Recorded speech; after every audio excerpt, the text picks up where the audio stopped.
यहाँ 23 मार्च के हवाले से पाकिस्तान हाई कमीशन की तरफ से दिए गए डिनर का अहतमाम किया गया, जहाँ पर पाकिस्तान की कम्युनिटी ने शिरकत की है। यहाँ पर बरतानिया से आए हुए काउंसलर, मेयर्स और लॉर्ड्स भी शामिल हैं। यहाँ पर खाना भी होगा, यहाँ पर गपशप भी होगी, यहाँ पर इनामात से भी नवाजा जाएगा। और यहाँ पर पाकिस्तान से आए हुए पेट्रोलियम के वज़ीर डॉक्टर आसम ने भी शिरकत की है और उन्होंने स्पीचेस भी करनी है। चलिए चल के देखते हैं आज और इसमें क्या क्या हुआ। Smera TV 76 news London.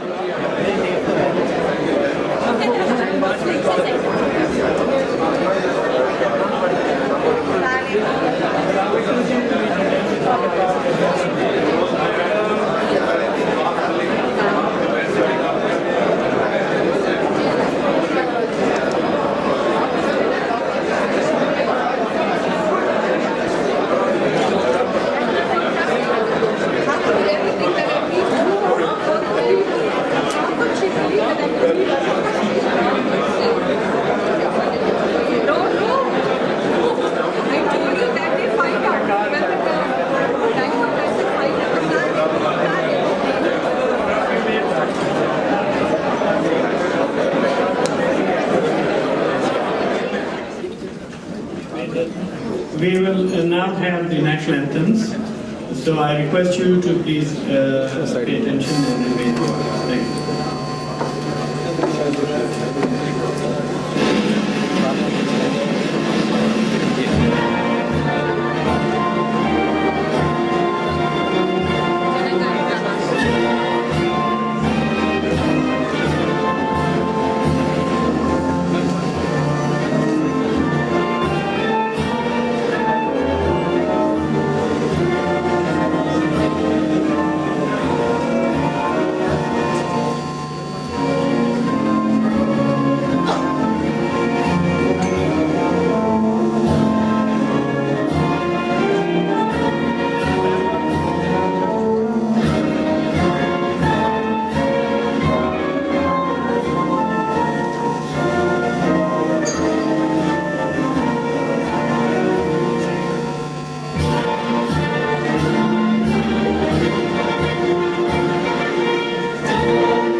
I now request His Excellency Mr. Wajid Shamsul Hasan, the High Commissioner for Pakistan, to make brief remarks supporting the occasion.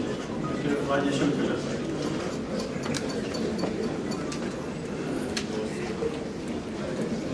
Bismillahirrahmanirrahim. Assalamu alaikum. Good evening, ladies and gentlemen. Right Honorable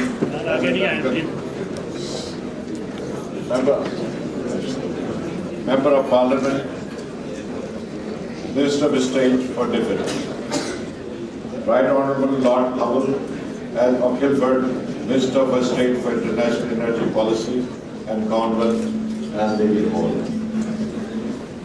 Honorable Dr. Asim, who has just come up, especially for this function from Pakistan. He is Minister of Petroleum, Government of Pakistan. I will give this Dr. Asim. We made it in time.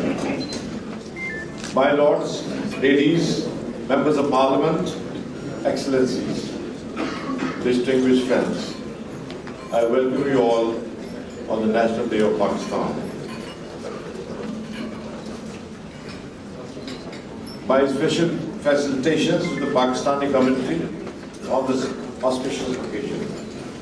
On this day, we pray tribute to the determination of Muslims of South Asia under the dynamic leadership of our founding father, Quaid-e-Azam Muhammad Ali Jinnah.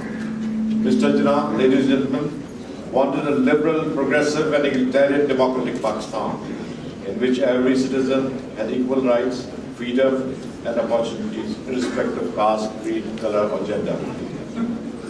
On this auspicious occasion, we Pakistanis reiterate our commitment to uphold Quaid-e-Azam's ideals of statehood. The democratic government of Pakistan under President Asif Ali Zardari and Prime Minister Syed Yusuf Raza Gilani is pursuing this vision. Distinguished ladies and gentlemen, the restoration of democracy in Pakistan is the result of unprecedented sacrifices by our leaders and the people of Pakistan. Former Prime Minister Zulfikar Ali Bhutto and his daughter Mosama Benazir Bhutto gave their lives to fulfill this vision of the founding fathers and to make Pakistan a role model for other Muslim countries to follow. I am happy to reassure our international friends the Pakistani nation and its leadership are fully determined to achieve this goal. The sacrifices of our security forces and those of civilians against extremists are a testimony of Pakistan's resilience to eliminate this scourge of terrorism and extremism. Distinguished ladies and gentlemen, the democratic government is pursuing a policy of consensus and national reconciliation. The government has taken a number of steps to strengthen democratic culture. It has restored the supremacy of the Constitution, sovereignty of the Parliament, rule of law, independence of judiciary, unshackled the media, maximized provincial autonomy, introduced equitable distribution resources, and addressed provincial grievances. The government also worked relentlessly for the creation of new jobs, increased trade, upgrade the energy sector, modernized its educational linkages to build capacity to create an environment of peace and socio-economic stability in the region.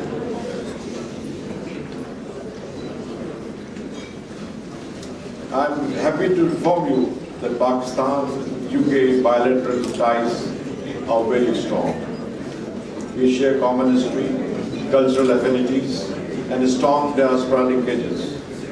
I take this opportunity through our honourable ministers here to express our sincere gratitude to the British government and its people for having stood by us in our most difficult times, both in war against extremism and in the recent floods in the country.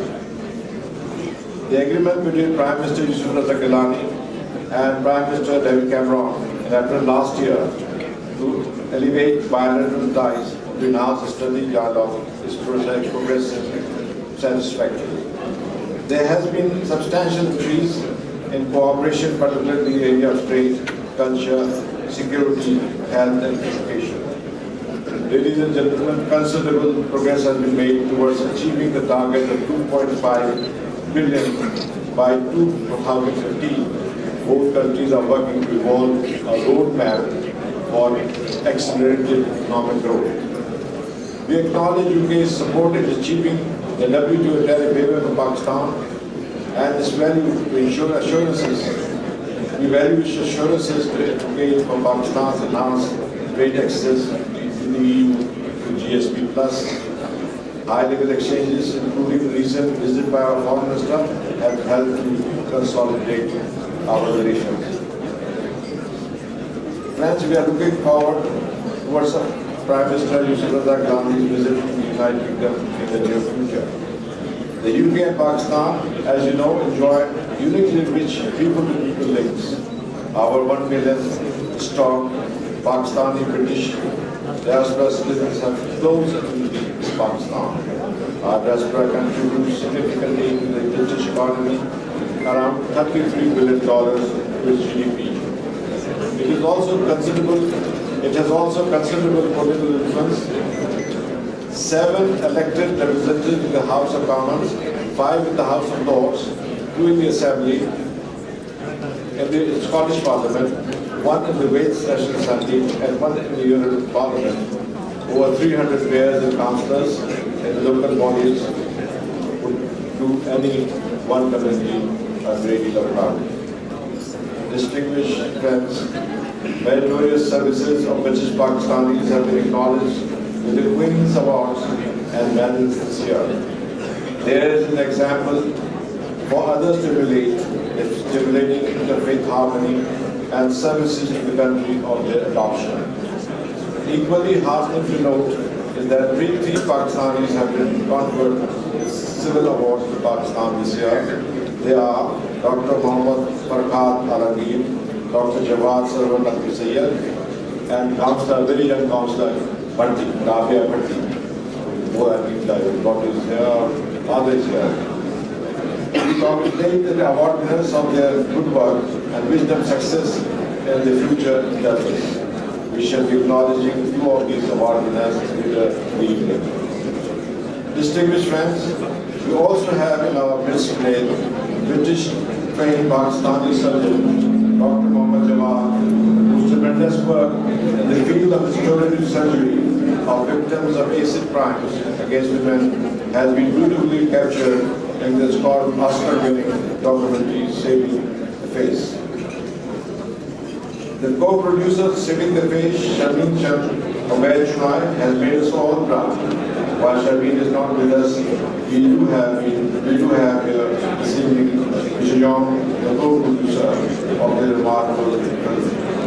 And then, ladies and gentlemen, I would first like to thank Right Honorable Lord Howell, Dear Lord Lady Howell,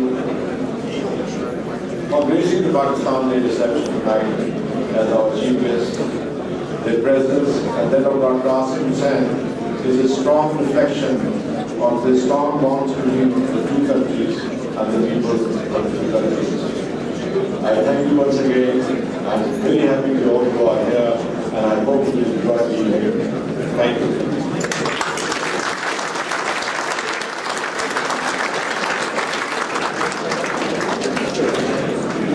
Your Excellencies, ladies and gentlemen, I'm delighted to be here today representing the British government to celebrate the National Day of Pakistan. It's both a professional honour for me, given my role as Minister of State for International Development, and a personal honour, given the many decades I spent doing business in Pakistan before entering politics, and an even earlier connection through my friendship since Oxford days with Benazir Bhutto. Indeed, Minister, I can say that over the years I've sent many cargoes of oil heading in your direction. And it's also a pleasure to be standing here with my old friend Wajid, who I can say I've known for over 25 years. I have visited Pakistan over 40 times. What has always struck me is its enormous potential, and it is this potential that should be front and centre of our minds as we celebrate your National Day, looking to the future as much to the past. And as we look to the future, I can reassure you that the UK will stand with Pakistan as a firm and enduring friend. We have a unique relationship based on a shared history, family and business ties. In fact, there have been over 10 visits to Pakistan by cabinet ministers since the coalition government came into office in May 2010. This reflects the importance we attach to our relationship. The coming year will be hugely significant for Pakistan, not least in cementing democracy. The current government is the longest-serving civilian government in Pakistan's history, and with elections on the horizon, there stands to be the first ever transition from one democratically elected government to another. Credible elections in the next 12 months will be the greatest sign of how far Pakistan has come in the last 65 years. Thank you. And we look forward to continuing our support to the next government as it faces the challenge of creating lasting economic growth, providing jobs for a rising population, and delivering basic services that meet the needs of the entire country. To that end, Pakistan could become the UK's largest aid programme by 2014. And our partnership to tackle the education emergency is one of the key elements to unlocking the potential I referred to earlier. UK aid will get 4 million children into school and train 90,000 teachers by 2015, and it will support the government to work with NGOs, civil society and business to ensure that progress can be sustained. And alongside this work to transform education, over the next 4 years, we are also going to help 900,000 women gain access to financial services. We'll provide skills training for 40,000 people in Punjab, and we'll help to save the lives of 110,000 children and prevent 3,600 mothers from dying in childbirth, all of this through our investments in Pakistan in the health sector. The National Day of Pakistan is an opportunity for us to celebrate Pakistan's rich culture. It's also an opportunity to look to the future and to reflect on how we can do more together. We look forward to continuing and strengthening our relationship and working with the government, with the diaspora community, and most importantly, with the people of Pakistan to ensure that Pakistan can deliver on its potential and provide its people with a stable and prosperous future. Thank you.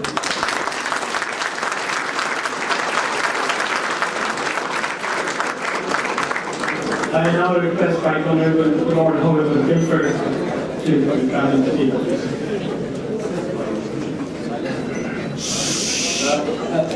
Your High Commissioner, Excellencies, and many friends, many distinguished friends here this evening, I echo the words of my good colleague, Minister Alan Duncan, in assuring you that the United Kingdom is committed to a relationship with your great country, and I make this assurance on this very special day to you, that is deep, long, and enduring.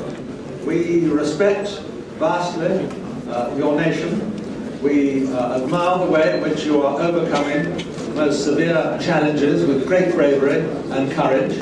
We were delighted, and my colleague, the Foreign and Commonwealth Secretary William Hague, was delighted to greet your Foreign Minister here only a month ago, Mr. Ravani Khan, and we're even more delighted at the prospect later this year that our Prime Minister will welcome your Prime Minister, Mr. Gilani, to this country.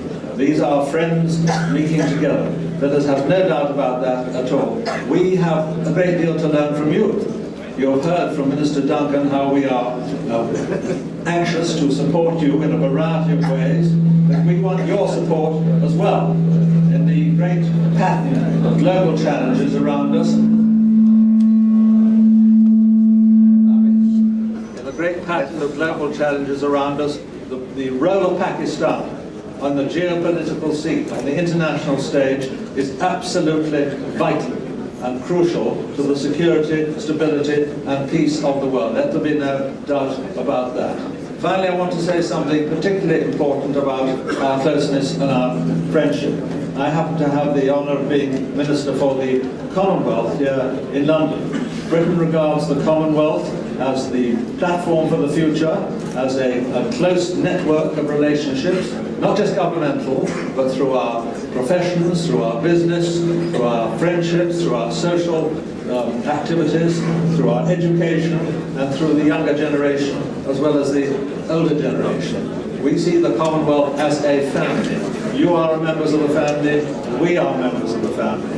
We intend to work very closely together We regard you as our close friend in the Commonwealth family, and we see this network as being absolutely crucial for the development of the stability and prosperity of the world. People say that the Commonwealth now has a trade between its nations of about 20 to 25% of the entire world trade. The great capital flows between our countries, not just from us to you, but from you to us, are cementing and binding together the modern world. So today I salute your country on its day of its National Day. I believe you have also an Independence Day in August, so you're very lucky you have two parties each year to celebrate, which is very nice. But this is a great party. I'm honoured to be here with you, and I thank you very much for hearing what I and Alan Duncan have had to say. And remember, we are your friends, and you are ours. Thank you very much.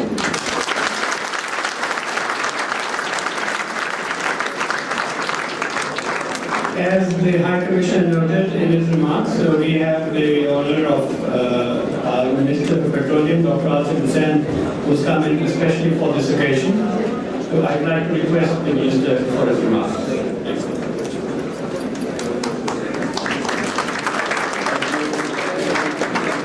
Bismillahirrahmanirrahim.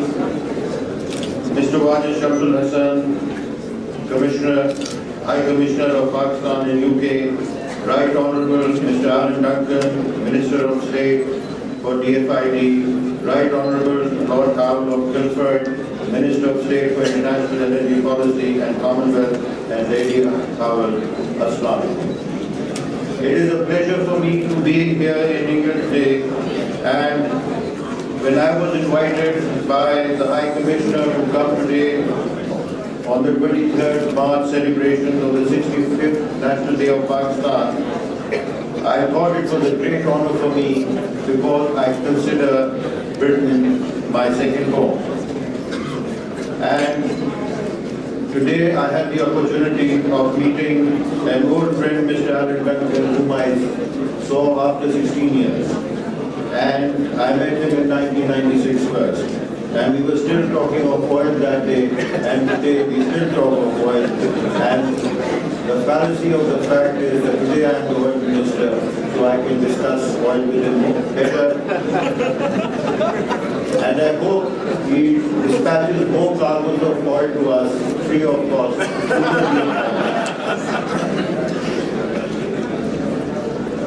And as Lord Howell said, that you be our friends and we be your friends, I think this goes without saying, we are friends and we shall stay as friends. The role of Britain in the region is over 300 years old, and with Pakistan, it is 65 years old. The relationship, after being in government, I realized, is the most cordial, the most friendly, and the most warm than any country of the world. That is my personal experience. Our relationship with the British has a long history. We depend upon them, and we believe in the sincere advice to Pakistan. And we hope that this relationship would continue in the future. Although I must admit the level of governance is not up to the expected level, but I must tell you that we have formed and captured and fostered democracy in Pakistan. As we enter the election year, we are the longest government which has survived without any intervention. It is a government which has delivered to the people, and the basic delivery and the important delivery has been democracy. Democracies are not achieved in months or weeks. Democracies are achieved in decades. And I think this government's greatest contribution to the state of Pakistan is that it has given a democratic parliamentary setup to the country, and which I hope will go a long way in the progress of Pakistan. We are a country which is struggling with its economy. There has been an economic meltdown. We have our problems, but these problems are not insurmountable. And I think we shall get over these problems very shortly, and we shall be on the way to progress in the region. We believe in the world. We believe in the world philosophy. We believe in the world theory, and we shall work with all advanced countries of the world and foster and work hand in hand with whatever the policies are formulated by the world society. Pakistan is a rich country in human resources. Our population and the human resource is very high.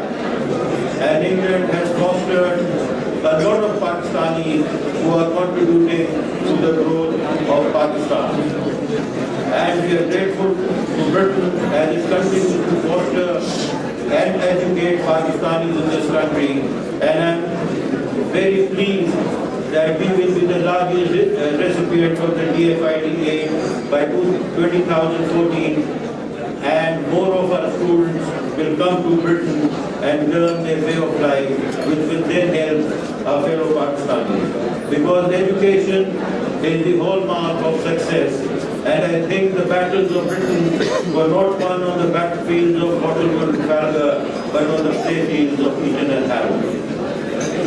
In the end, I would like to thank you all for being here today, and we hope that we shall continue to meet every year and see a more prosperous Pakistan and the relationships with Britain grow and see them in a different perspective than the rest